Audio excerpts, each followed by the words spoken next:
And welcome back to MLB Hot Stove Daily here at the Upside Sports Network. Appreciate you guys joining us on a Tuesday evening. All-Star Game is just wrapping up at the moment. American League, National League trying to vie for the crown this year. A couple of great home runs in the game. Overall, one of the more successful games we've seen in recent memory. A lot more contact, if you will. The ball was actually in play. The game itself was pretty good, and the anthem was significantly better than last night. Normally, I wouldn't even bother to mention it, but the previous night, the Home Run Derby, let's just say that anthem went less than well and resulted in the performer ended up admitting she was drunk when she was performing and saying she had to go into rehab. So, Cody Johnson, who some of my friends have told me is the next George Strait in country music, once that torch is passed, or could be one of those guys, he performed it tonight in front of a sellout crowd there in Arlington, and safe to say it was significantly better. Probably one of the better anthems I've actually heard sung. But in either event, good game here tonight. But we're here to talk about the MLB trade deadline. So we're going to dig into quite a few headlines, kind of figure out a perfect trade deadline for a couple teams tonight. We focused on the Mariners last night. You guys can check out that video as well. We've been posting trades for the better part of the last couple weeks on baseballtradevalues.com. You guys can check out the profile over there and just kind of see what trades we've actually made over there as well. But be sure to hit that like and subscribe on the video if you haven't already, and follow us over on X at UpsideSN. So without further ado, let's get into tonight's show. All right, first thing I really want to focus on is kind of what's happening around the league. A couple of small deals anyway. Nick Senzel finds another stint in the major leagues with the Chicago White Sox, another failed prospect that they're hoping might pan out to something that they can either leverage for something in the future, or might be a buy low guy that is a part of their next team as kind of a utility type of player. Nick Senzel kind of fits that type of a role for them. We had the MLB draft on Sunday. Bazzano ends up going 1. Not too many surprises in the draft this year, but most of those guys are at least a year or two away. But it was a very interesting draft to watch. The NFL draft for pretty much the better part of the last 2 decades has really been the only draft that's been worth watching. The NBA draft is a decent second place for the better part of that time period. Up until recently, the NHL draft, I would say, was a very distant fourth. And boy, did they kick up their draft this year at the Sphere in Las Vegas. And Texas did them one better at the Fort Worth Stockyards. I know it doesn't sound like a great venue, but my goodness, that thing was absolute perfection. Beautiful the way they got that thing set up. The stage was great. They had the stalls anyway, where they keep the cattle anyway, set up for each player before they're drafted anyway. They only had 6 players in attendance, though. I would like to have seen a few more players actually attend the draft, especially when you consider they're drafting both the first round compensation rounds A and B and the second round. They could have had at least 4 or 5 more players there. Really would have made it a nice experience. But overall, I really like the way the draft was laid out this year for baseball, but that's a note on the side there. We did get a trade just before the All-Star break. Hunter Harvey goes from the Nationals to the Royals anyway. Lower level deal here. I'm not sure what the Royals are doing. I'm guessing they're trying to make the most out of the run that they've had early on. low-cost acquisition, much like the Mets acquiring Phil Maton before the break. They're going to add a couple more relievers, I believe, before it's all said and done, but I don't believe the Mets are going to go all in this year as much as Brendan Nimmo would like them to. That's kind of the moves that we've seen so far over the last week or so. One other injury note, anyway. Dustin May ended up having surgery. He will be out through the entirety of this year. And then as far as a workload note, Paul Skeens pitched 1 inning in today's game, in today's All-Star game anyway. He's 11 starts, tied for the fewest of any Major League pitcher before starting an All-Star game in his entire career. And he looked absolutely dominant. Very mature young man, and he looks every bit the part of a dominant number one ace for the next 10, 15, 20 years as long as he stays healthy. So Pirates really found themselves something. I'm really curious to see if they ultimately keep him through the entirety of his career. I do think they'll keep him at least for the next 4 years. So sorry teams that were really hoping to get a young player like this and pry him away, those kinds of things before you hit the major league level. That was never really an option for you, but it's certainly not an option anymore. But let's get into the main crux of today's video. We're going to talk about the standings and what teams are going to buy and sell. We're going to touch on all of those, and then like we did with Mariners yesterday, we're going to try to come up with the perfect trade deadline and end of season for another team here in the American League. We started a little earlier than we did last night, so we're going to try to do a couple of them. In the AL East, of course, you have the Orioles and Yankees scuffling a little bit going into the break, 3-7, 4-6, respectively. Red Sox 7-3. They're 11 games up above 500. They're in the wild card spot at least right now. I'm still not sold on them being a contender, especially for the World Series. Do I think they could finish ultimately in a wild card? I do. I think they've been moderately successful in what they've done this year. Tanner Houck has been a nice improvement for them, but I think he's playing a little bit above his head. We saw him absolutely get crushed by Shohei Ohtani and hit hard by 5 or 6 batters in the All-Star game. When he faces upper-end talent and isn't protected as much as he has been with the Red Sox in his career, I think he's really going to struggle in those situations. I'm not saying he can't get better or improve on what he's done, but so far I think we're looking at a little bit of fool's gold with what the Red Sox have been able to accomplish. And anybody picking them to win the World Series is clearly a fan of the Red Sox. Now, everybody looks at last year's team in the Arizona Diamondbacks as, hey, maybe we could get hot and get lucky like them. Well, even when they got that lucky, getting the Dodgers in a down year who weren't really trying to compete for a World Series and were instead trying to save payroll so that they could go out there and add guys like Shohei Ohtani, Yamamoto, Glasnow, among others. It took everything they had to get to the World Series and ultimately lost in 5 to the Rangers. So you might hope that you're that team, but even that team did not win the World Series. So keep that in mind. I know, getting into the postseason is everything for a lot of fan bases out there. But if you have a realistic chance of winning World Series, by all means, throw your chips to the middle. But if you're just trying to contend for a wild card and hope to win a wild card round, and maybe you lose in 5 in the next series, you got to reevaluate what you're really trying to do as an organization. Some of those organizations out there, that would be a good season for them. But for a franchise like the Red Sox, where they measure things by championships, much like the Yankees, you got to wonder if that's really the best course of action if they decide to push their chips to the center. One team that's not going to be trying to compete for a wild card, I believe, this year is the Tampa Bay Rays. They were the seller in our perfect trade deadline scenario for the Mariners last night. I did get back some feedback on the trade we made last night, sending Paredes and Diaz to the Mariners in exchange for a plethora of young prospects and Wu. The trade itself was obviously for the Mariners to have their best trade deadline possible. Now, I know the feedback I did get from it anyway is that they're going to have some guys coming back from injury over the next couple of months, and McClanahan, of course, next year. But they still have other pieces off of that Major League roster to sell. Zach Eflin is one such piece that they could move off of and save the money, especially for next year, especially since they're not trying to compete this year to win a wild card or even the division, let alone the World Series. And so this is the time where I think they could really capitalize on not one postseason run with Eflin on somebody's roster, but possibly 2. He is a very good pitcher. I'm not sure he fits for them long term, especially with the money commitment that they have for the Rays. And getting a pitcher back there like Wu to plug and play into that starting rotation might actually be necessary if they turn around and trade Eflin. So we did get some feedback anyway as far as the Paredes and Diaz return, with Wu being the centerpiece of it.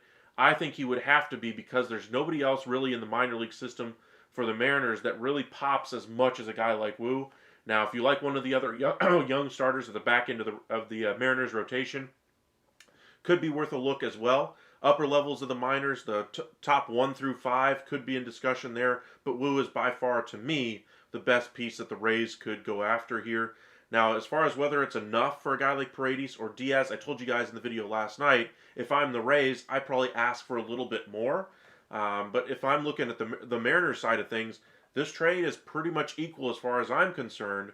It's just a matter of whether or not you can get the Rays to agree to it. So, really like the deal we made last night, and ultimately I think that would be the type of move that could get the Mariners from where they are now, 1 game above the Astros, 5 above the Rangers, backpedaling right now because their offense is absolutely abysmal, and really equaling out both sides of the baseball. Their pitching and their lineup both being focus points of their team, both being positives for their team, whereas right now the lineup just hasn't been performing very well. Mitch Garver, I mean, I love him when he was on the Texas Rangers, loved him when he was with the Minnesota Twins. Is hitting a .197 right now for the Mariners. He's hitting second in their lineup frequently. J-Rod really hasn't hit much this year, doesn't really have much protection in that lineup either. The majority of that lineup is having down years this year, and so they need somebody to come in there with some pop and somebody who can come in there with some average. Both of those guys solve those issues for the Mariners. Going through the rest of this AL standings right now, Guardians, Twins, of course, at the top in the Central. Royals, we just mentioned them acquiring Harvey. Lower level acquisitions, I think, is probably the best case scenario that Royals fans can hope for, rather than selling off some of their pieces that they have to 1-year deals. AL West, Mariners, we just did them, are on top, 1 game above the Astros. Astros need some healthy starting pitching. They're going to be our focus tonight as far as the team that needs to make some additions here at the deadline. What a perfect deadline would look like for the Houston Astros. Texas, 5 back. A lot of their deadline here is going to be based off of the pieces that they're getting back from the injured list and what they decide to do to try to crunch this thing into the active roster, the 40-man. Are they going to make some trades to clear off some room, acquire some prospects, maybe add a bullpen arm? Those kinds of things are all in play for the Texas Rangers at the deadline. On the NL side of it, Phillies, of course, the best team in baseball so far this year, followed by the Braves, 11 games above 500. Spent quite a bit of time on the Phillies and Braves the last couple nights. Please feel free to check out our previous videos on those. Brewers playing a little bit with house money so far, 3-7 in their last 10 though. A little bit of a little bit of a backslide was expected, and that's what we're starting to see right now. They added Savali. I'm expecting them to add some smaller level innings eating type of starting pitchers to this rotation, just to kind of equal things out with such a young team that they have. Murphy up for NL Coach of the Year, or Manager of the Year so far this year. He has been great to get them into the position that they are. All-Star break could not have come at a better time for them. Kind of allow those young guys, collect themselves, get level heads again, and go back at it for the second half. Stretch run is going to be pivotal for them. Cardinals, they seem to be the team on the up and come here. They're 4 games above 500, 4.5 back in the division, currently holding a wild card spot. I think this division is going to come down to the very end here between the Brewers and Cardinals. Brewers, if they don't add an arm, I think the Cardinals win this division probably by 4 or 5 games. If they don't, if they do add an arm, and the Cardinals go out there and add a top of the rotation starter, I still think the Cardinals ultimately walk away with this division. If the Cardinals just add a middling starter, a 2 or 3 or a 4 type starter, meanwhile the Brewers do the same thing, this thing's going to come down to the final game of the season. Pirates, we just talked about Paul Skeens. They're playing a little bit above their skis right now. They do have some nice pieces that they could move at the deadline that are on expiring type of deals, and of course Bednar, who'd be one of the best closers on the market if they make him available as well. Like I said, I think they're playing a little bit above their skis right now, a game and a half back in the wild card. You'd like to send a message to the fan base that this is a team that they can grow with, but they realize that this isn't a World Series championship level team. For the Pirates, it's all about creating that continued success year in and year out, getting multiple cracks at the apple. If one year they get hot, maybe they can make an Arizona Diamondbacks type of run. That's probably the best case scenario for a small market team like the Pittsburgh Pirates. They have to capitalize when their window is open widest. And right now that window is just starting to be opened anyway by Paul Skeens. and company. And Mitch Keller, of course, has had a nice year as well. But this is not the year to push the chips to the center and, mortgage the future. It's all about building around Skeens, that young pitching staff that looks significantly better than I think anybody thought it would be coming into the year. We thought their position player group might take a little bit of a step forward, and they have. But this is still not the year to really push the chips to the center. NL West, Dodgers, of course, running away with it. 7 up right now on the D-backs and Padres. I think they're going to run away with it even more. First half injury woes have certainly slowed them down as of late. Their rotation does need work. I expect they will add at least 1, probably 2 starters before this thing is all said and done. Maybe a bench bat and a reliever as well. Diamondbacks, their trade deadline is probably going to be from their injured list as well. Much like the Texas Rangers, they've had many starters on the injured list right now. Merrill Kelly, Jordan Montgomery, and Eduardo Rodriguez all coming back from the IL relatively soon. I think the top 2 there that the Diamondbacks are hoping to get back in their form is Rodriguez and Merrill Kelly. Montgomery really hasn't worked out so far as being in a Diamondbacks uniform. We posted a trade last night in our video kind of describing what a trade would look like between the Diamondbacks and Rangers. Rangers can't take on the money for Montgomery this year, but if the Diamondbacks want to save the money they've already signed up for Montgomery next year, we could see a legitimate trade here. We could see a trade of Montgomery going to Texas with roughly $13-14 million, the sum of whatever his salary is left this year, going to Texas in exchange for Michael Lorenzen, who's on a 1-year, $3 million deal. He's pitched very well and can pitch out of the bullpen if necessary as well.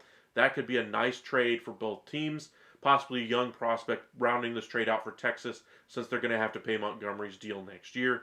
Of course, they had the great success with Montgomery last year being one of their 2 horses once they got to the postseason.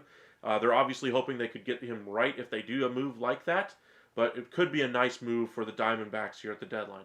Padres, 7 games back. They already made 2 big-time acquisitions and 1 big-time trade with Juan Soto going to the Yankees, Luis Arraez coming in from the Marlins, Dylan Cease from the White Sox.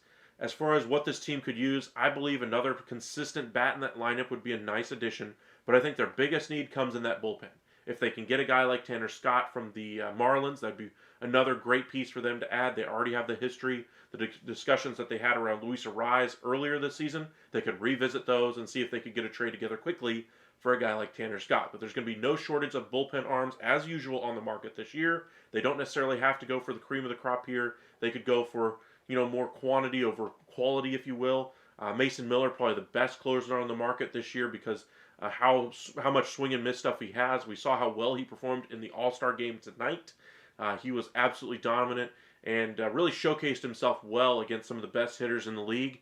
And a team that's looking to acquire some bullpen help, i.e. the Dodgers, maybe the Rangers, might be able to pony up the prospects necessary to get him out of Oakland.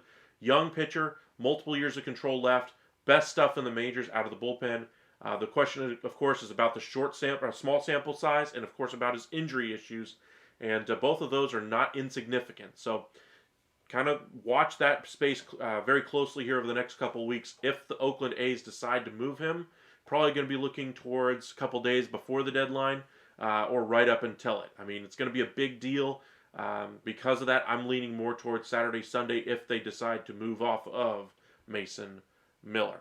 So that's kind of your buyers here at the deadline. Now, as I mentioned off the top of the video, we wanted to focus on what a perfect trade deadline would look like for the Houston Astros tonight. Scoball was awesome. Sarah, he's been awesome all season. Cy Young candidate. I think he probably wins the Cy Young if he duplicates what he did in the first half in the American League. We did the Mariners last night as far as what their perfect trade deadline would look like and end of season. Let's look at the Houston Astros.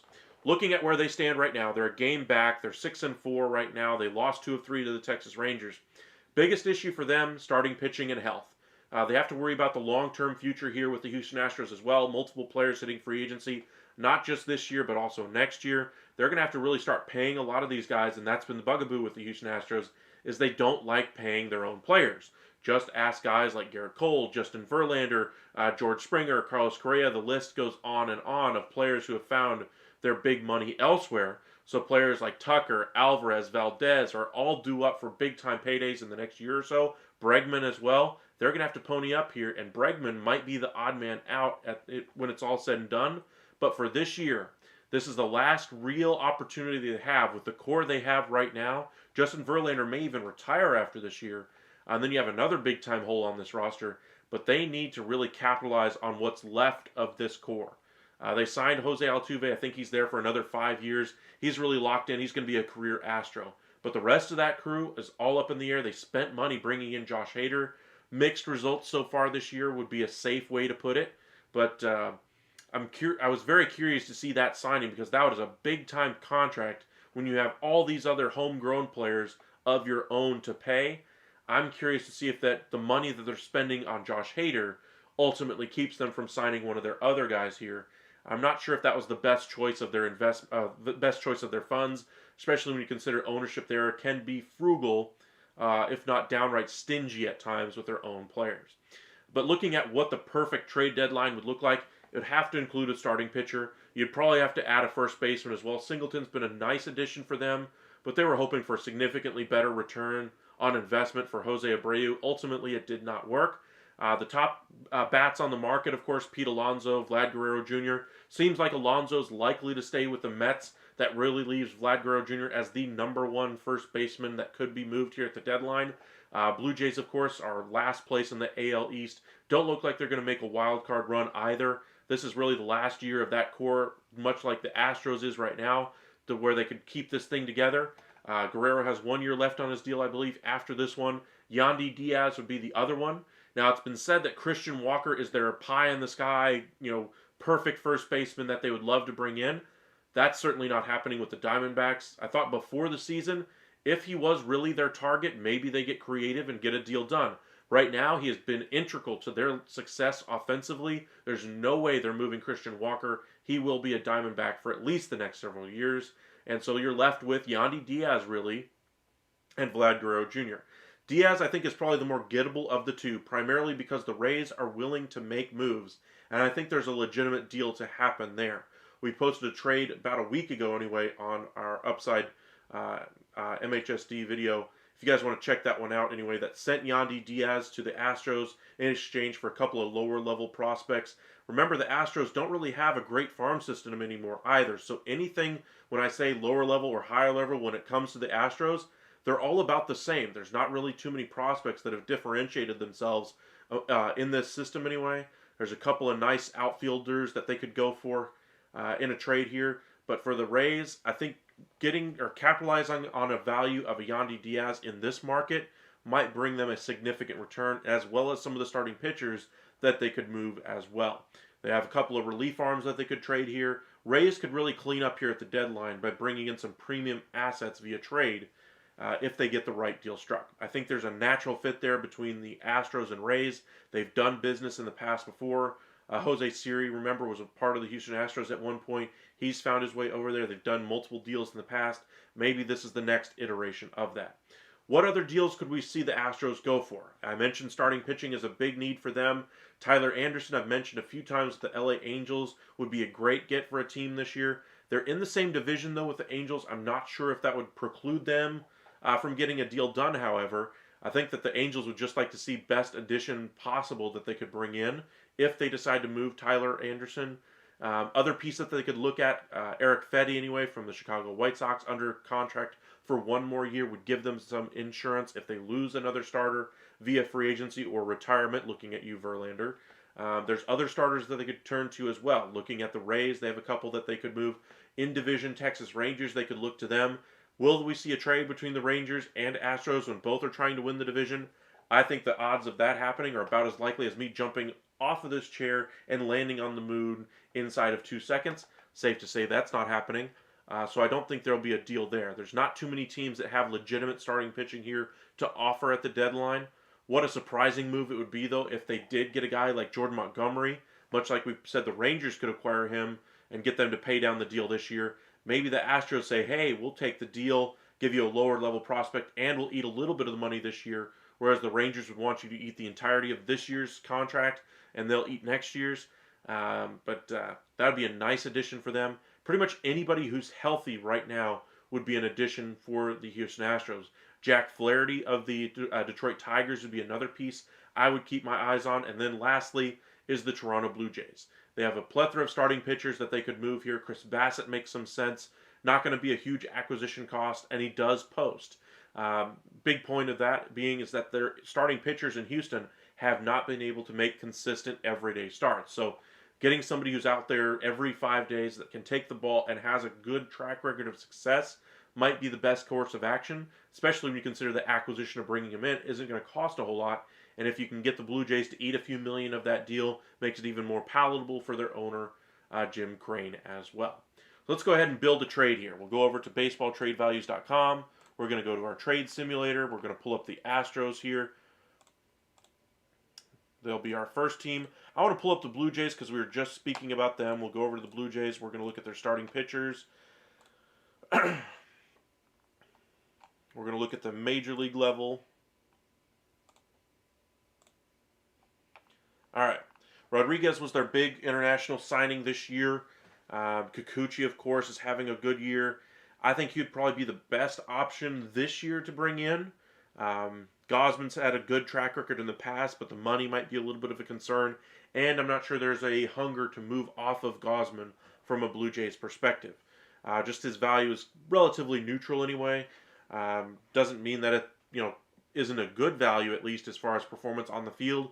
It just means that this is a down year for the Blue Jays, and they may want to sell off on contracts that are expiring, 1 year left on their deal, those kinds of deals, before they get to the Gosmans, before they get to the Rodriguez, the Manoahs, there in that rotation.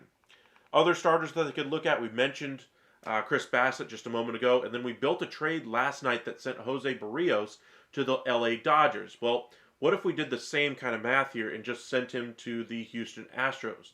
Great fastball, does give up a lot of home runs. You'd have to worry about that going into Houston. That really does have a short porch out there and left, the Crawford boxes, if you will. I think you'd have a very difficult time being able to rein in that home run problem in Houston. Now, if you think you're a great pitching staff and you can solve the issues there for him, much like they did for Garrett Cole with his command, if they can solve those command issues, trim down those home runs, or at least keep them the same since you'd be going to Houston, might be a great scenario there for them to get a pitcher that's on a long-term deal. 4 years left after this year, negative 39 value. You'd probably have to get Toronto to eat roughly $20 million of that contract right now. And he's got $94 million left on it as we sit right here. That means roughly $20 million per year after this year. If you can get them to eat, say, $15-20 million of that contract, makes that deal a lot more palatable for the Astros to take. The only downside here is if you acquire the money of Barrios, does that mean yet another instance where you're spending money on outside talent, Barrios, Hader, where you won't be able to retain your own guys, Tucker, Alvarez, Valdez, Bregman, among others. So something to kind of keep in mind here at the deadline, as well as where the money is going to go for Houston.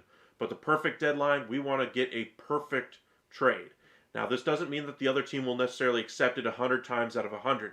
This just means that the trade that we're going to make here is going to be a very even deal for one side and the other one. The Astros, though, would be significantly better this year going into the postseason. That's our goal. We want to try to win a World Series. So with the trade, with the acquisitions we make here at the deadline, does this make them a legitimate World Series contender? I would argue that their lineup right now is close to World Series championship level right now. Maybe adding a first baseman would be the finishing touches for that lineup. However, having some healthy starting pitching, productive starting pitching, I think would be the bigger issue for them. So looking at the Blue Jays here, if I was to build a trade here, I would start with Kikuchi, and then probably Bassett just to kind of round things out. 1 year left on his deal, gives you some insurance in case you lose somebody in free agency or retirement after the year. I think that would probably be a great scenario for the Houston Astros. Now, does this can guarantee them a chance to get to the World Series? No. So I'm going to go ahead and hold off on that one. Another team that I mentioned that the Astros could look to make a deal with is the LA Angels. Looking at their starting pitchers, you look at Detmers, Sandoval, Canning, Plesac, and Anderson. We mentioned Anderson a moment ago. Again, it's in division. I'm not sure how likely that would be to move. And then you look at the value of Anderson. It's significantly low. It's almost criminal how low it is based off of his success this year. I would peg that around a 5 or a 6 surplus right now. And I think teams are going to pay for that coming into the trade deadline if they decide to move him. Other pieces they can move: Griffin Canning, only 1 year left after this year, and Patrick Sandoval, 2 years left after this year. I don't think either one of those really move the needle outside of maybe an innings eater type of pitcher, type of arm for teams to acquire here at the deadline. So again, I think the Angels hold on to those guys here. Going back up to the teams here, the last one I had mentioned, let me see if I can find it. We mentioned Montgomery. That would be an interesting possibility. Bear with me for just a moment here.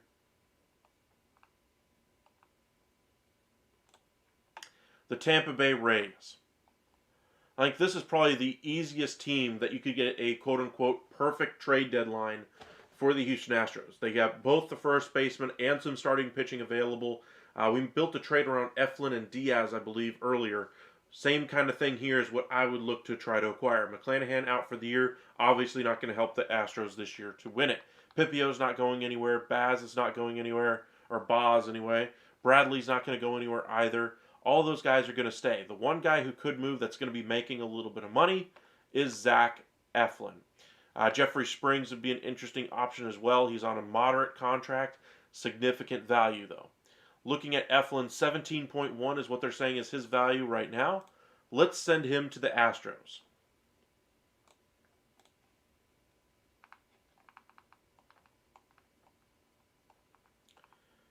We got Eflin going one direction. Where's Diaz? I want to put him in this trade as well.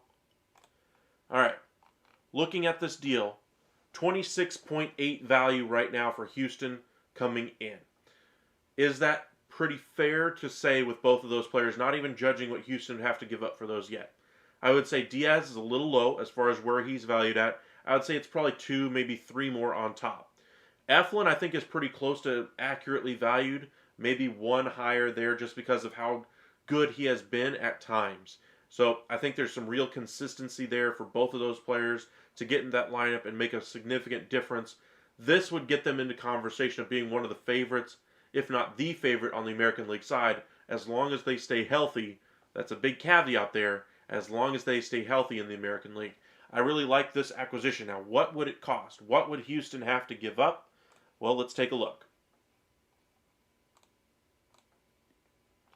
All right, so our value, remember, just to kind of refresh our memory, 26.8. But like I said, this value with Eflin and Diaz probably going to end up closer to around 29 surplus anyway for the Astros coming in. So we're not going to get any of these guys, Alvarez, Brown, Diaz, Tucker.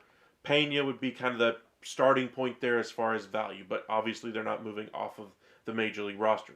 Melton, their best piece right now, 23 years old, outfield prospect. If they wanted to go that route, they could. I'm not sure they would, and so for me, I think they're going to be looking for more of a pitching-heavy return here. They need to replenish the upper levels of their minors, and I think this is the place where they could do that as far as a pitcher coming in. But I think the bats are where they're going to reap the reward here with all the lower-level talent the Astros still have.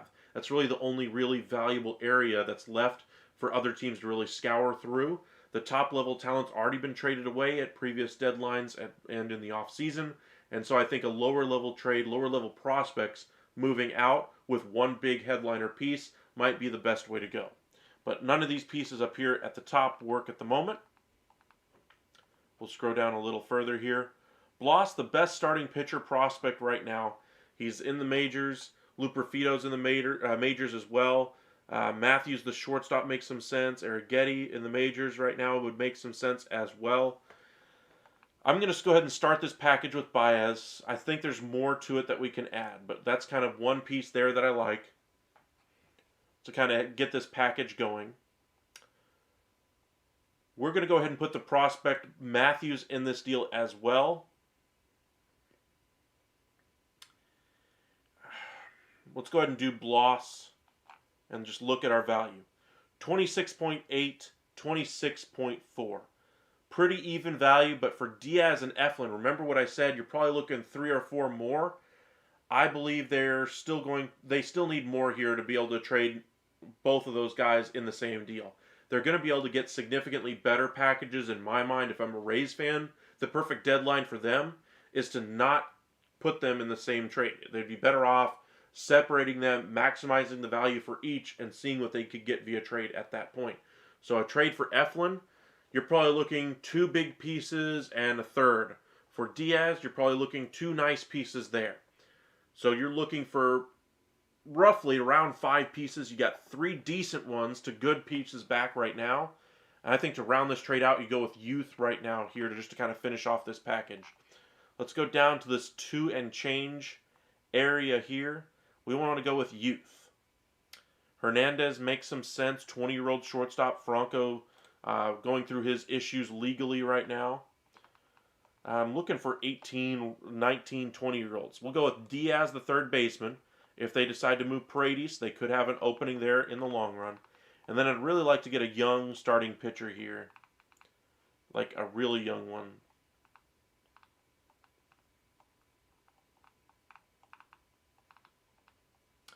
Let's go with Brito.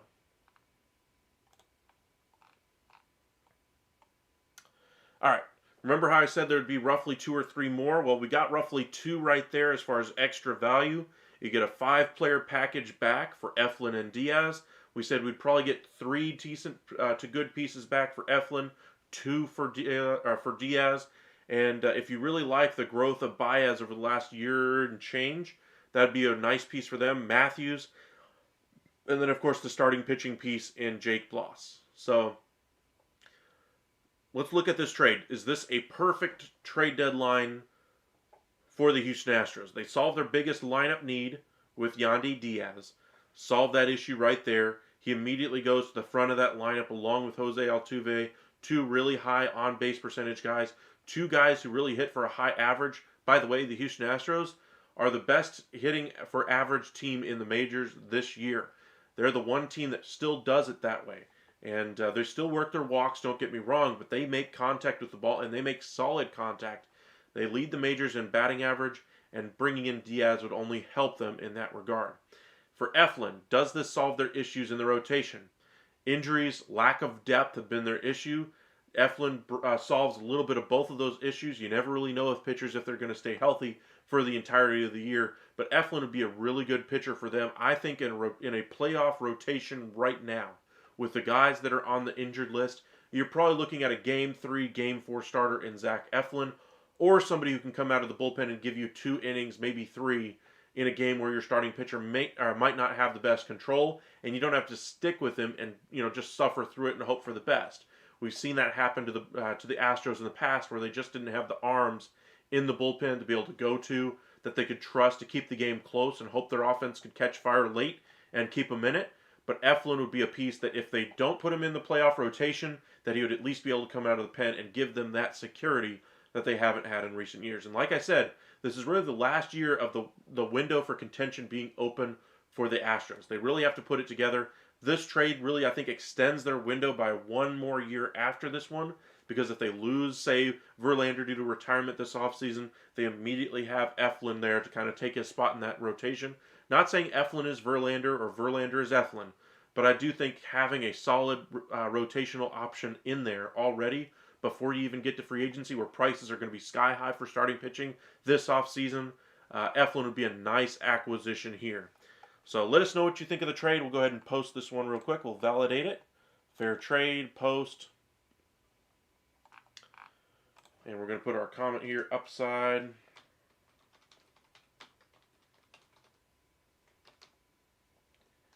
Astros dream trade.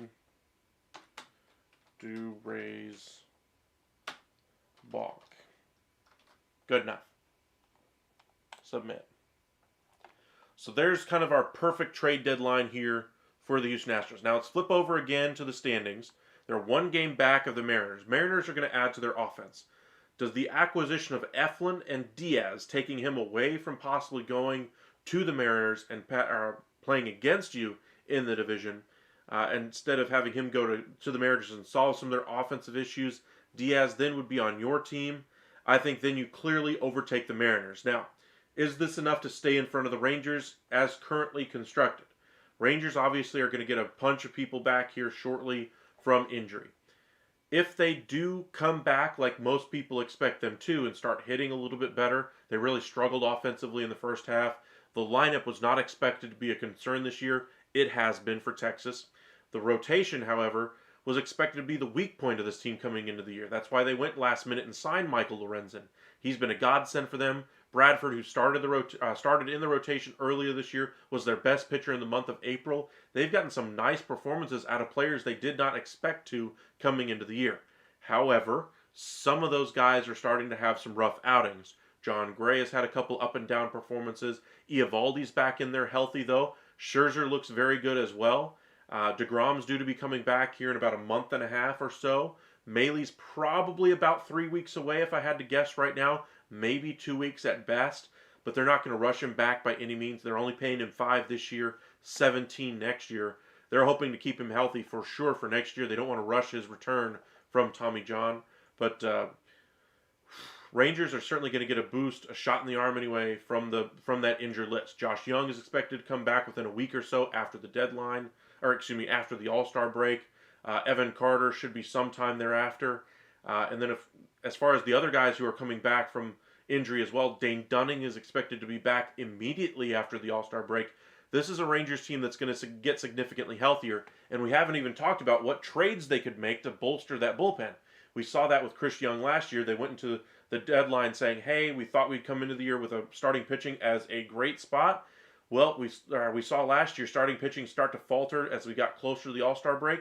So Chris Young immediately went out there and got Max Scherzer. Then he went out and got Jordan Montgomery and Chris Stratton, who had starting experience and could be a long reliever out of the bullpen for them from the St. Louis Cardinals. One of the few times we've seen the Cardinals actually sell at the deadline. Cardinals, by the way, got a few nice pieces out of that trade as well.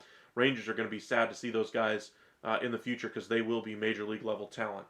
But the trade that we made off the top here, Diaz, Eflin to Houston, their perfect scenario here at the deadline. Is it enough to overcome both Seattle and Texas?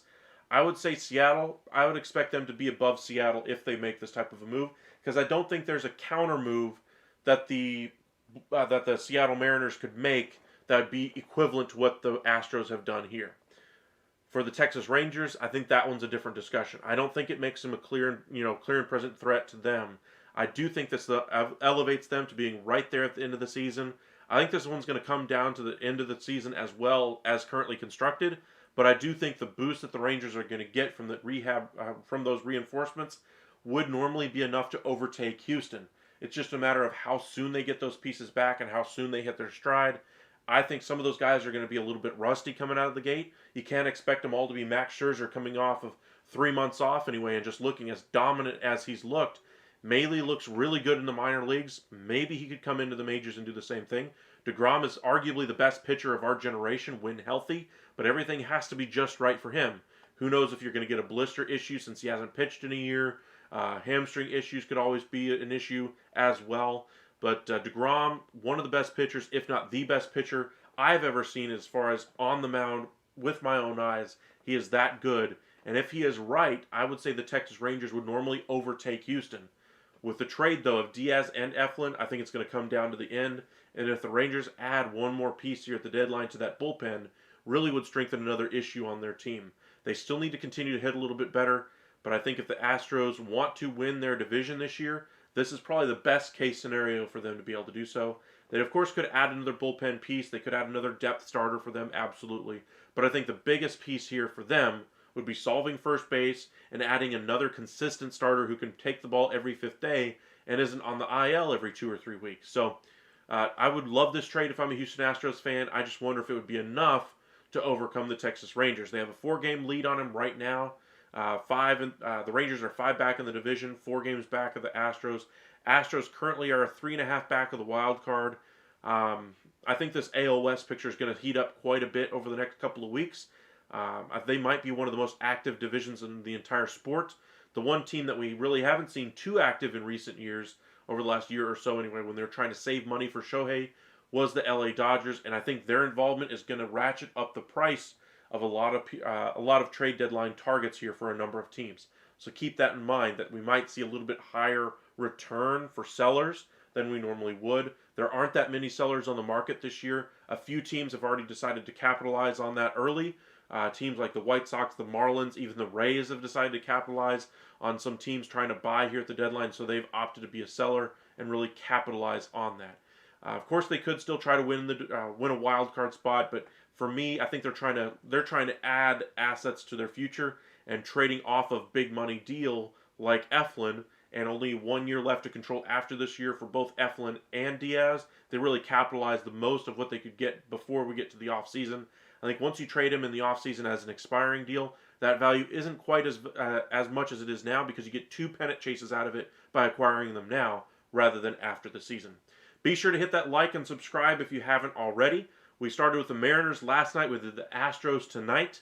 We'll go ahead and do another team for you guys tomorrow night, but be sure to hit that like and subscribe.